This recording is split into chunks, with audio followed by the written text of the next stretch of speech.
A veces en nuestras Biblias encontramos palabras que no entendemos. Y cuando vamos a la iglesia escuchamos que alguien dice esa palabra y nos da vergüenza preguntar qué significa. Porque como está en la Biblia, se supone, pensamos nosotros, yo ya debería saber esto hace tiempo, pero aún no lo sé. Entonces voy a definir un término. Yo sé que usted ha leído ahí en su Biblia la siguiente palabra, genealogía. Es un término que está ahí, es un término del cual hablamos, pero no siempre sabemos lo que es una genealogía. Le explico. Una genealogía básicamente es un árbol familiar, pero no es un árbol familiar que tiene un dibujo y la fotografía de nuestros familiares. Una genealogía es un árbol familiar escrito, es decir, es un registro en el cual se escriben los nombres de los antepasados o los ascendientes y los descendientes. Básicamente esa es una genealogía. ¿Para qué sirven las genealogías en la Biblia? Bueno, sirven para mostrar cómo Dios ha obrado y ha llevado a cabo su plan a través de la historia del desarrollo humano. ¿Bien? ¿Está aquí la iglesia? Amén. Excelente, pensé que los había perdido por un momento. ¿Ya? Pero esa es una genealogía y para eso sirve, de manera que cuando usted va a leer la historia del diluvio universal, que está ahí en Génesis capítulo 6, lo primero que debe hacer es leer Génesis capítulo 5, porque ahí está la genealogía de Noé y sus hijos. Va desde Adán, pasa por el hijo Set, y así avanza hasta terminar en Noé y sus hijos Sem, Cam y Jafet. Bien, entonces una genealogía es el registro de los padres, los hijos, los nietos, etcétera, etcétera, etcétera. ¿Por qué me he tomado el tiempo de explicarle esto? Porque el título de la predicación el día de hoy es el siguiente. Si está tomando apunte, anótelo. Y si no, grábelo en su mente y en su corazón. Pero de preferencia en el cuaderno, por ahora, para que después lo memorice en su hogar. Escriba ahí la genealogía de la muerte. Mantenga eso en su mente, en su corazón y no lo olvide. Bien, en cuanto a la tentación, nosotros como cristianos evangélicos tenemos muchas opiniones, muchas posturas y creemos determinados conceptos que no necesariamente son ciertos. Uno de ellos es el siguiente: pequé porque la tentación fue sorpresiva, me tomó desprevenido. Iba caminando íntegramente en el Señor en santidad, apareció la tentación y como estaba desprevenido, caí. Ese es un argumento que muchas veces nosotros nos creemos y lo tomamos como cierto. Tengo otro. No pude resistirme a la tentación. La tentación fue inesperada. No estaba en mis planes ser tentado de esta manera el día de hoy. Y no pude resistirme. Me pilló justo, como decimos, volando bajo. Otro concepto que es muy habitual en nosotros los cristianos es el siguiente: yo sé que he pecado y voy a seguir pecando porque soy muy débil. Claro, como la palabra de Dios dice que la carne es débil, a veces nosotros lo aplicamos de una manera incorrecta. Y creemos que cada vez que venga la tentación vamos a entregarnos a ella como por obligación, entre comillas, porque somos débiles. Estos tres argumentos que le he compartido, amado hermano, son argumentos, no son verdades bíblicas, son argumentos que nosotros nos creemos, las hemos formulado en nuestra mente y luego las creemos, más basados en la experiencia que en las verdades declaradas en la palabra de Dios. Hay un principio bien importante, y yo lo comparto siempre con los hermanos cuando estamos en discipulado, y se lo quiero compartir ahora. Y es que nosotros hemos de vivir basados en principios bíblicos, no en ideas que tomamos de la experiencia, sino que vivimos basados en los principios que están registrados en la santa palabra de Dios. Nuestra experiencia podemos desecharla, olvidarla, porque es ambigua. Somos falibles, fallamos y pecamos, pero la palabra de Dios es la verdad inamovible. Entonces muchas veces tenemos argumentos basados en nuestra experiencia. Bien, la tentación como tal, mi amado hermano, y quiero decirle esto, quiero partir con esta idea base: la tentación no es un acto espontáneo. La tentación no es un acto que dura una milésima de segundo y de momento no nos dimos cuenta y ya estamos metidos o sumergidos en el pecado. No es así. La tentación es un proceso. Y cuando Santiago escribe su carta, lo dice claramente, dice que cada uno es tentado cuando de su propia concupiscencia es atraído y seducido. Cuando Santiago está diciendo eso, él está ilustrando el proceso de la tentación como cuando un animal es atraído, es seducido por una trampa que tiene ahí puesta una carnada. Entonces Santiago explica la tentación con esa ilustración. Un animal siendo cazado. Pero hay una segunda ilustración que Santiago utiliza para hablar de la tentación, del proceso de la tentación. Quiero pedirle que por favor ponga sus ojos ahí en Santiago capítulo 1, versículo 15. Dice así la santa palabra de Dios. Escribe Santiago lo siguiente. Entonces, la concupiscencia, después que ha concebido, da a luz el pecado. Y el pecado, siendo consumado, da a luz la muerte. Es decir, la tentación es un proceso tal que aquí Santiago lo ilustra de la siguiente manera. Nuestra concupiscencia concibe y engendra al pecado. Y el pecado nace de nuestras pasiones, de nuestra concupiscencia. Y el pecado en sí mismo engendra la muerte. Es la tentación. El origen es nuestra concupiscencia. Su hijo se llama pecado y su nieta se llama muerte. Ahí tenemos la genealogía del pecado resumida en un versículo. Por ese motivo, vamos a tratar con estos conceptos importantes para que podamos comprenderlo. Cuando nosotros tenemos un entendimiento correcto de cómo funciona la tentación, entonces podemos detectarla y evitarla. Bien, por eso vamos a observar estos términos. Primero, vamos a hablar del origen, vamos a hablar del abuelo, más bien de la abuela en esta genealogía. Vamos a hablar un poco acerca de la concupiscencia. Corrijo, de nuestra concupiscencia. Ahí sí. Bien, el Nuevo Testamento tiene por lo menos, los estuve buscando, tiene por lo menos 14 versículos que incluyen la palabra concupiscencia. ¿Ya? Por lo menos 14. Tenemos ahí Romanos capítulo 1, versículo 24, capítulo 6, versículo 12, Primera de los Tesalonicenses capítulo 4, versículo 5 y muchos otros. Cada vez que el Nuevo Testamento menciona la palabra concupiscencia, lo menciona en un contexto en el cual se está haciendo alusión al pecado. Ese es el motivo por el cual cada vez que nosotros hablamos de concupiscencia, utilizamos esta palabra para referirnos a nuestros impulsos pecaminosos, a aquel deseo arraigado en nuestra carne que nos pide pecar. Sin embargo, la palabra concupiscencia como tal no es mala. La palabra concupiscencia no necesariamente está definiendo, y aquí ya estoy yendo un poco más a los tecnicismos, no está refiriéndose esencialmente al impulso pecaminoso. La concupiscencia se refiere o es el nombre de un deseo muy fuerte que habita en nosotros los seres humanos. De manera que concupiscencia, un significado correcto sería un deseo o una pasión inmoderada. Entonces, puntualmente a eso se refiere la palabra de Dios cuando habla de la concupiscencia. Esta concupiscencia, esta pasión es un deseo fuerte, inmoderado, pero neutral.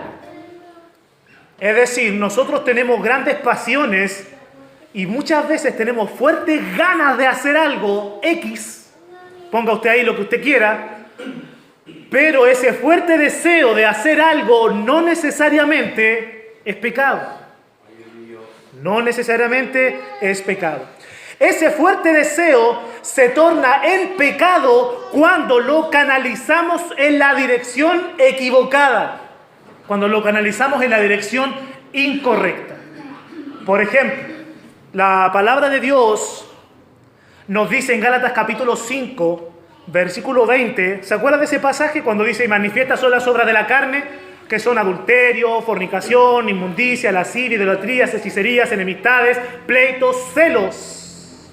Ahí Gálatas 5:20 dice que los celos son una obra de la carne. Es decir, cuando usted experimenta ese fuerte deseo de guardar para sí mismo, de una forma fuerte, de una forma tosca, de una forma brusca, y no compartir con nadie lo que usted ya tiene, porque, paréntesis, esa es la diferencia entre los celos y la envidia.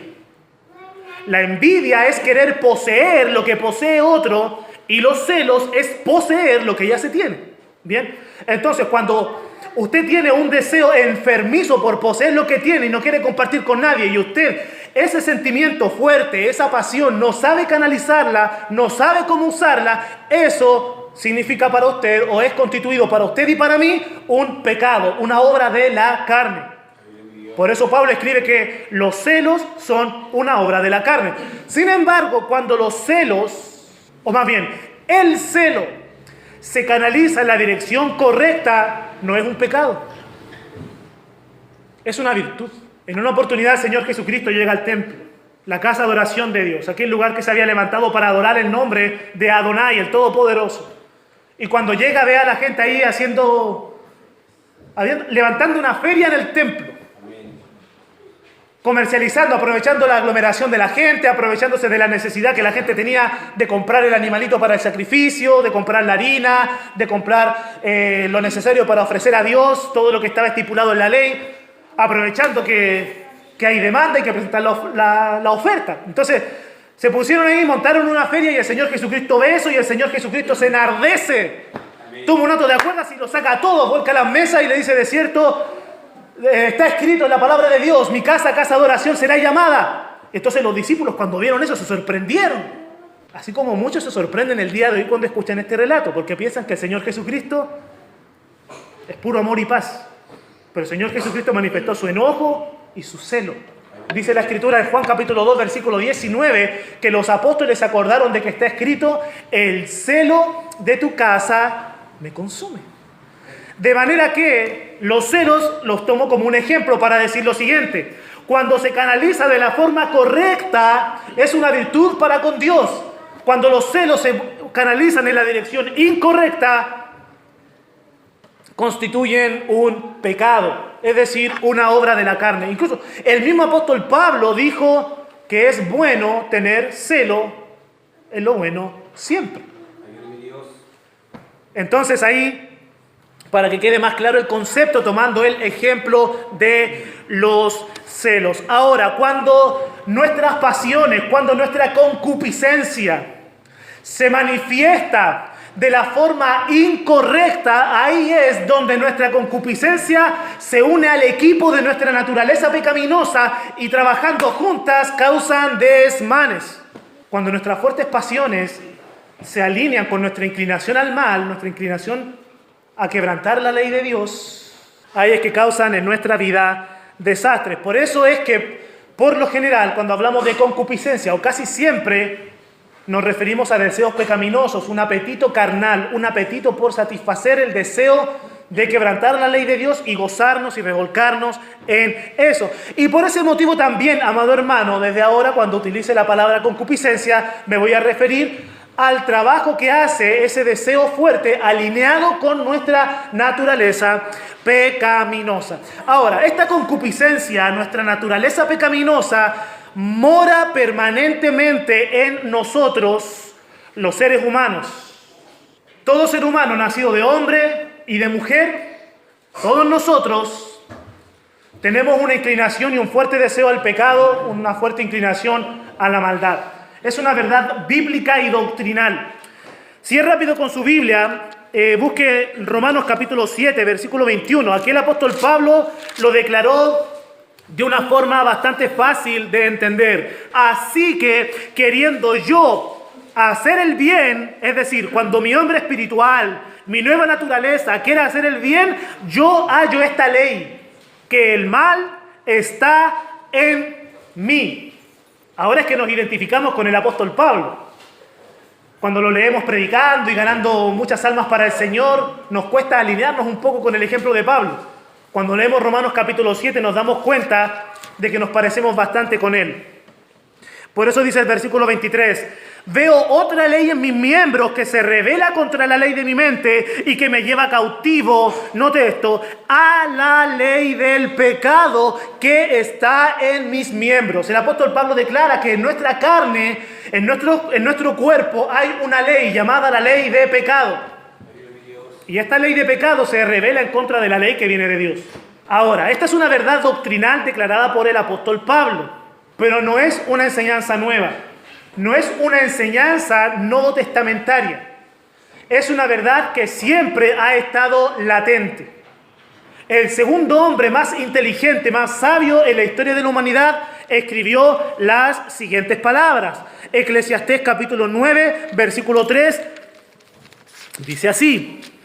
Eclesiastés 9:3 dice, este mal hay entre todo lo que se hace debajo del sol, que un mismo suceso acontece a todos. Ahí está hablando de la muerte física.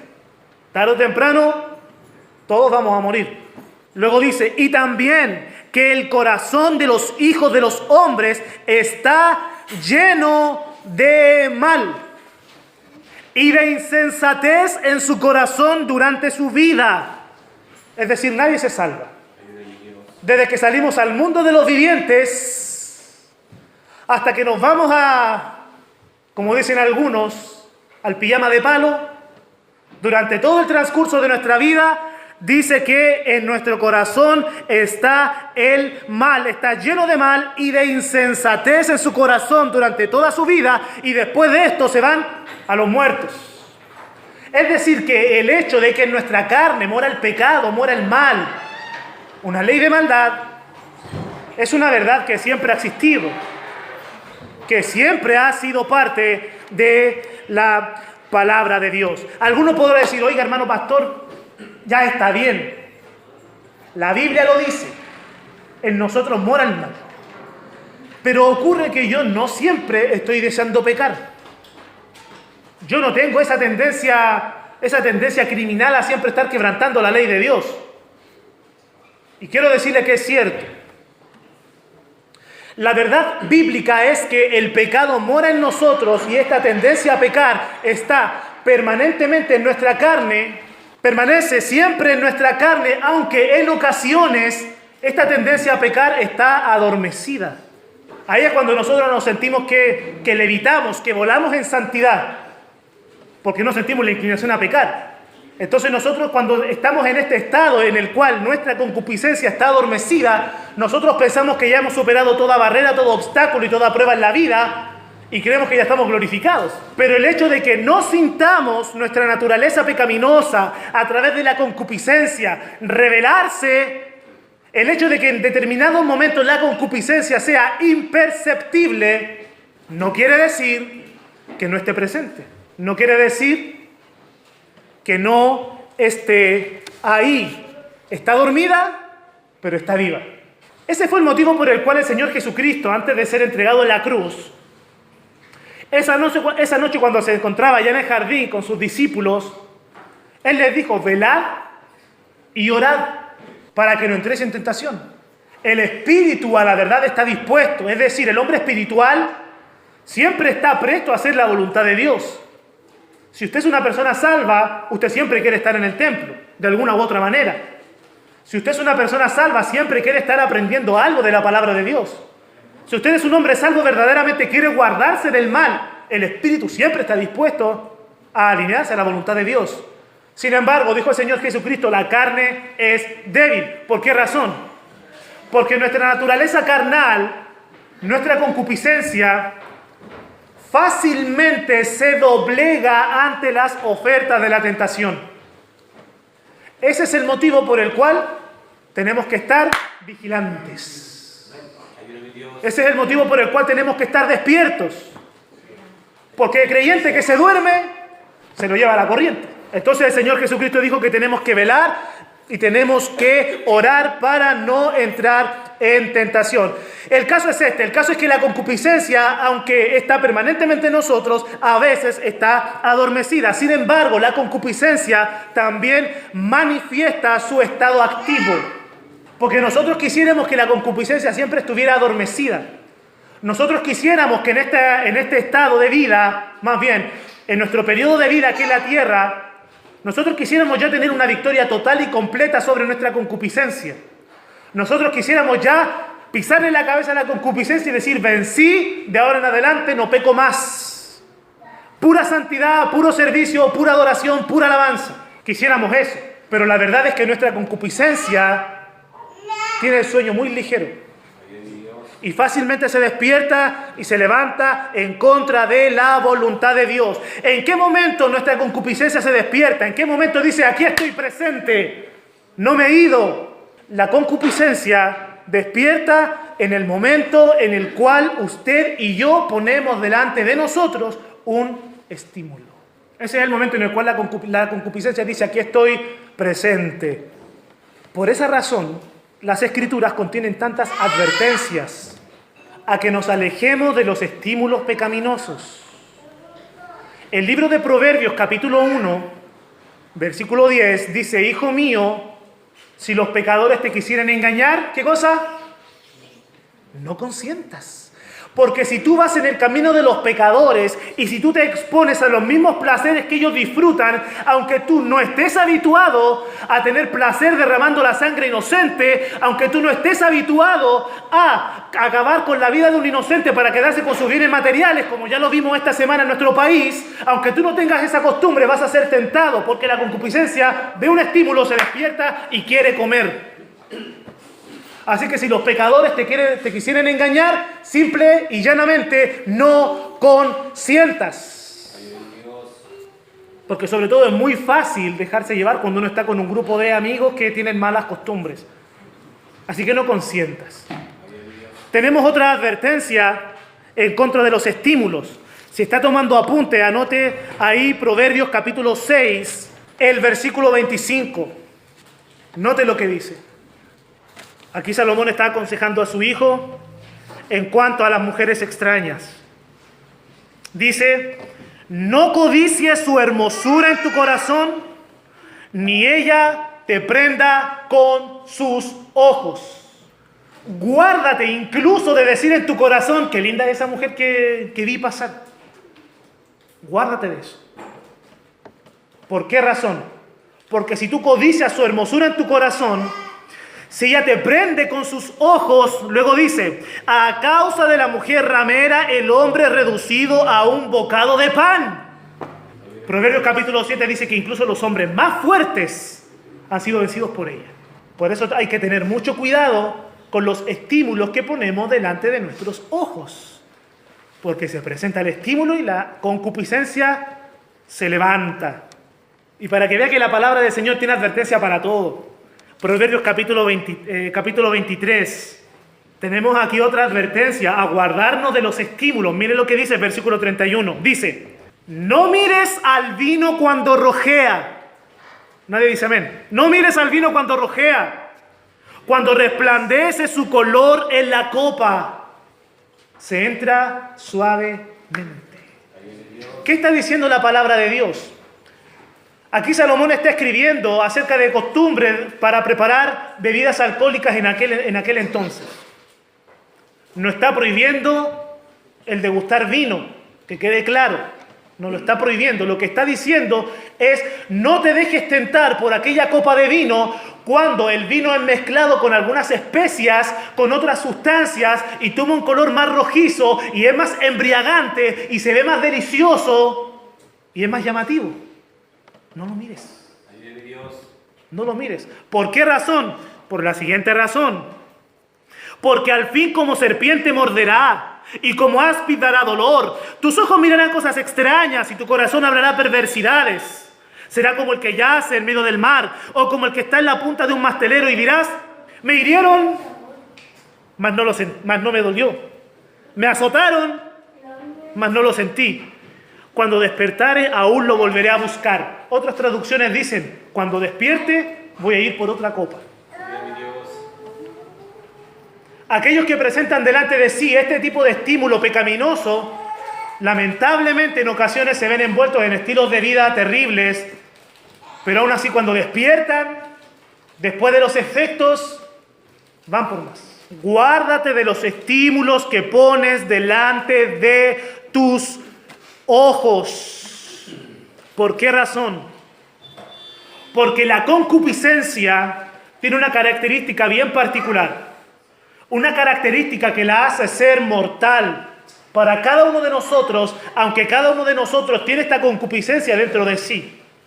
Y la característica mortal de la concupiscencia es que cuando ella se levanta, cuando ella se despierta y se manifiesta en nuestra vida, ella no pone su mirada en las consecuencias que van a venir. La concupiscencia no pone su mirada en la trampa, no pone su mirada en el anzuelo. La concupiscencia cuando se despierta pone su mirada ¿dónde? En la carnada, en el objeto de la seducción, no en las consecuencias de la acción. Adán y Eva pusieron sus ojos en un fruto. No pusieron sus ojos en lo que iba a venir después, en todas las advertencias que Dios ya le había dado. Ya les había dado a ambos.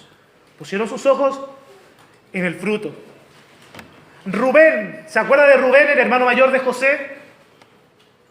Él no puso su mirada en las consecuencias que iban a venir después. Él puso su mirada, él puso sus ojos en la mujer de su padre. Balaam no miró las consecuencias que iban a venir después por levantarse o por conspirar en contra de la nación de Israel. Balaam puso su mirada en el dinero que le estaba ofreciendo Balac para maldecir a la nación de Israel. Lea en su casa Números capítulo 22 al 25. Demas, ¿le suena este nombre? Nuevo Testamento, 2 Timoteo. Demas no puso su mirada en las consecuencias que iban a venir después de sus actos. Él puso su mirada en el mundo. Por eso cuando Pablo le escribe a Timoteo le dice: Demas me ha desamparado amando este mundo. Qué lamentable ha de ser. Yo sé que aquí no soy el único. Sé que aquí hay más hermanos que son apasionados por la palabra de Dios, que son apasionados por la doctrina bíblica y que son apasionados por compartir el mensaje de Dios. Sé que no soy el único que está acá con ese deseo. Hay más, habemos más. Qué triste debe ser para un hijo de Dios que tiene un llamado al ministerio, un llamado al servicio, que cuando desaparece de la escena es recordado para siempre como aquel que abdicó porque le gustó más el mundo. Le gustó más la calle, le gustaron más los amigos, le gustaron más las fiestas. Qué triste y qué lamentable sería que el día de mañana se diga: ¿te acuerdas de fulano de tal? El de IBM Chihuayante. Ah, el hermano que predicaba, el hermano que exhortaba, el hermano que estaba siempre ahí, que andaba en santidad y que era un ejemplo. Sí, ¿qué pasó? Se fue al mundo y no volvió más. Qué terrible final. Eso es lo que produce la concupiscencia cuando se levanta en nosotros. No pone su mirada en la trampa, en el anzuelo, sino en la carnada que está puesta ahí. Ahora, ¿por qué razón Santiago, ahí en el capítulo 1, versículo 15 nuevamente, volvemos ahí, ¿por qué Santiago escribe las siguientes palabras? Dice: la concupiscencia después que ha concebido da a luz el pecado. Santiago escribe estas palabras por lo siguiente: porque una mujer concibe en su vientre cuando aquel óvulo es fecundado. En esa concepción ahí comienza la vida. Ahí se origina el ser humano. Ahí es donde comienza. No al mes, no a los 3 meses, no a los 8 meses, no cuando nace, no. En el momento de la concepción se produce ahí la vida. ¿Por qué Santiago dice que la concupiscencia concibe y da a luz el pecado?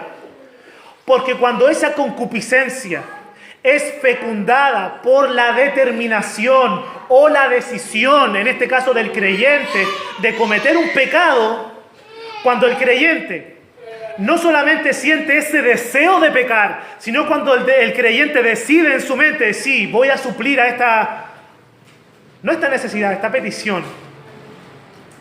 Voy a satisfacer este apetito cuando el creyente en su mente, tal vez no con palabras literales, tal vez solamente con la disposición de su corazón, decide ya suplir ese apetito carnal, ahí es donde nace el pecado. Ahí es donde la concupiscencia concibe, de manera que comienza ese proceso de gestación del pecado.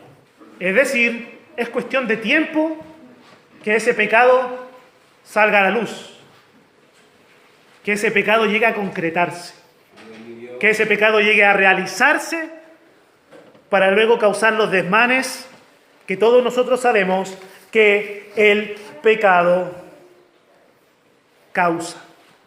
Hemos hablado de la concupiscencia y de cómo la concupiscencia trabaja en el proceso de la tentación.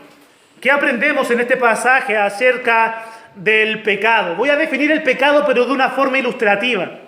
El pecado es la criatura maléfica que nace al mundo viviente, obviamente, posterior a ser concebido, es decir, posterior a su concepción.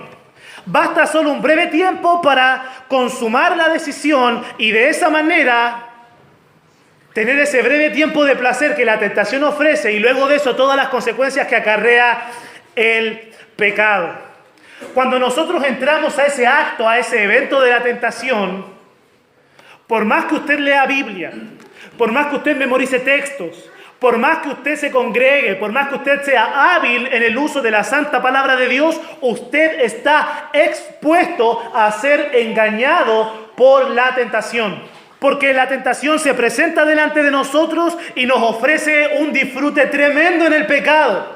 La tentación nos ofrece un goce permanente, una satisfacción permanente. Como que el rumbo de nuestra vida va a cambiar para mejor si es que nosotros decidimos satisfacer nuestra carne y ceder a la tentación en ese momento puntual. Pero quiero decirle, mi amado hermano, que el goce y el disfrute del pecado cuando éste se consuma, la verdad, no es que dura para siempre. La verdad no es que dura por un tiempo. La verdad es que el placer del pecado dura muy poco. Dura muy poco. Cuando el apóstol Pedro le escribe a los creyentes en la dispersión, esto está en 1 de Pedro capítulo 4, versículo 3, él dice, baste ya, o sea, se acabó, baste ya el tiempo para haber hecho lo que agrada a los gentiles, a los que no conocen a Dios. Ya pasó ese tiempo, ya pasaron las consecuencias, ya pasó el disfrute, ya estuvo bueno de haber hecho lo que agrada a los gentiles, andando en lascivias, concupiscencias, embriagueces, orgías, disipación y abominables idolatrías. Se acabó, quedó atrás, somos nueva criatura en Cristo. No hay retorno. Ese disfrute pasó, se acabó, porque realmente es de corta duración. Hasta ahí está bien. Hasta ahí nos gozamos en saber que ya todo lo que viví en el pasado, ya lo disfruté, me arrepentí, me aparté, nueva criatura. Perfecto, es la verdad de la palabra de Dios. Pero algo que es necesario que nosotros tenemos que considerar en cuanto al pecado es que si bien la diversión que el pecado produce y el placer que el pecado produce dura poco, muchas veces acarrea consecuencias y las consecuencias sí que son bastante duraderas. Y muchas ocasiones las consecuencias del pecado son permanentes y no hay vuelta atrás. La gracia de Dios viene, nos perdona, nos limpia, nos restaura, somos nuevas criaturas, pero hay determinadas ocasiones en las cuales no hay segundas oportunidades. Por ejemplo, cuando las consecuencias del pecado conllevan la pérdida de un beneficio divino. La palabra de Dios nos habla de que en un determinado momento de la eternidad, allá en el cielo, estando el Señor con todos sus seres angelicales, se levantó un querubín. La palabra de Dios le llama lucero. Él fue tentado y él quiso poner su trono delante del trono de Dios y ser semejante a Dios. Se levantó ese deseo, esa pasión que le mencionaba adelante. La palabra nos deja ver que esta criatura angelical se hace de la tercera parte de los ángeles y se rebela en contra de Dios, cuando la rebelión ocurre, te vas. No hay insurrección ante la presencia de Dios. Y no hay vuelta atrás, no hay opción de arrepentimiento para aquel que en un momento fue un querubín protector. Se perdió para siempre la oportunidad de volver a la gloria divina. Hace algún tiempo atrás me enteré que hay una iglesia puntual en México que están orando para que el diablo se arrepienta y se convierta. No hay vuelta atrás. No hay una segunda oportunidad. Adán decide seguir a su esposa que había comido del fruto habiendo sido engañada por Satanás. Adán voluntariamente decidió pecar y perdió para siempre el acceso al paraíso.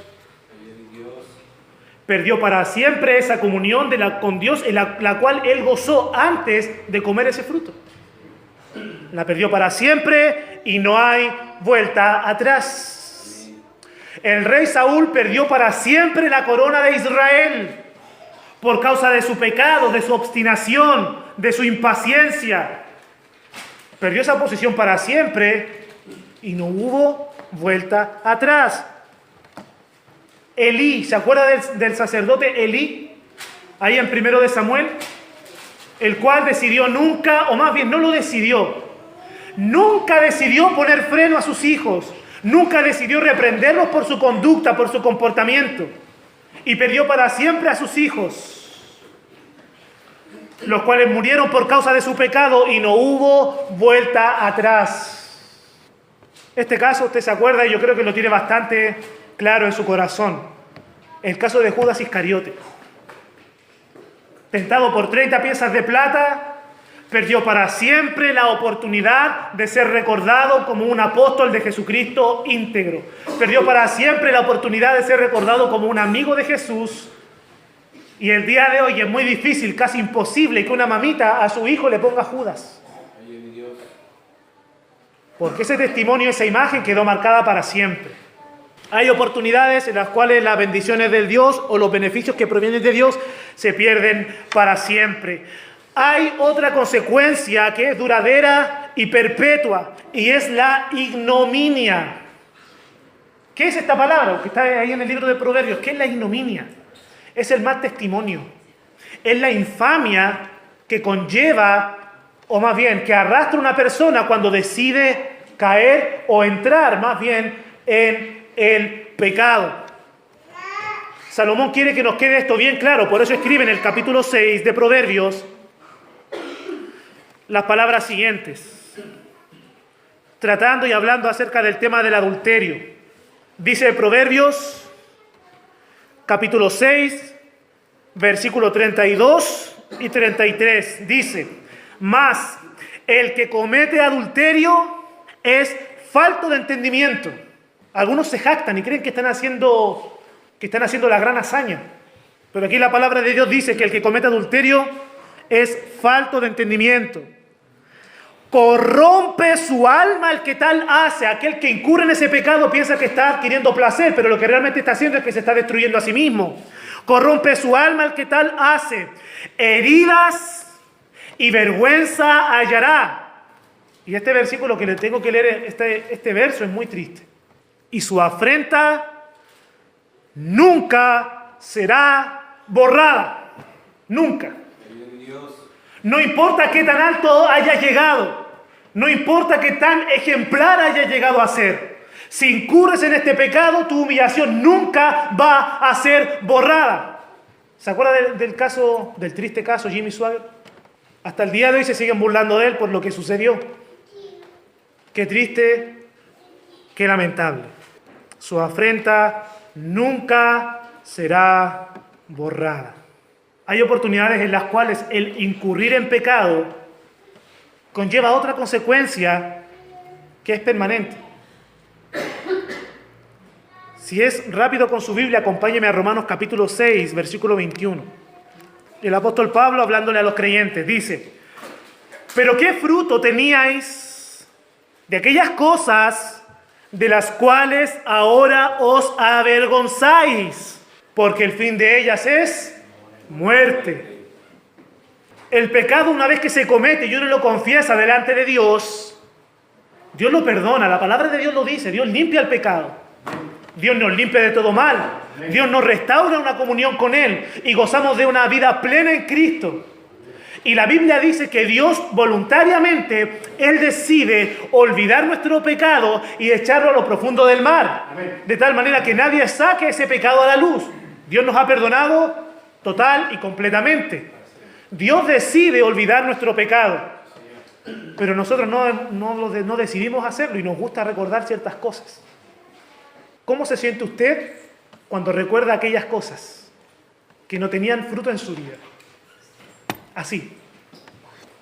Porque el caer, el entregarse a la tentación, acarrea una vergüenza personal que casi siempre es permanente, que no se va. El pecado es el verdadero fruto de la tentación y trae estas consecuencias. Ahora, Santiago dice lo siguiente: el pecado, siendo concebido, da a luz la muerte. Así como la concupiscencia concibe y da a luz este engendro que es el pecado, así también el pecado concibe y también da a luz, a su vez, a su hija, la muerte. ¿De qué nos habla la palabra de Dios? ¿Qué nos dicen las Sagradas Escrituras acerca de esta nieta de la concupiscencia, que es la muerte?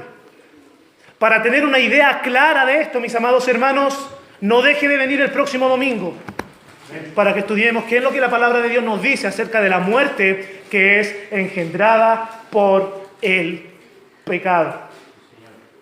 Hermanos, la tentación no es un acto instantáneo, es un proceso. Es un proceso que usted y yo podemos estudiar y aprenderlo para evitar caer en ese proceso y evitarnos consecuencias permanentes. Confiemos en Cristo Jesús, el cual fue tentado en todo, pero sin pecado, el cual está con nosotros y nos sostiene y nos guarda en santidad para presentarnos algún día delante de su gloria con gran alegría. Ese es nuestro Señor, el que nos preserva, el que nos guarda y el que tiene poder para mantenernos en santidad. Amén. Vamos a orar para cerrar este tiempo. Le voy a pedir a hermano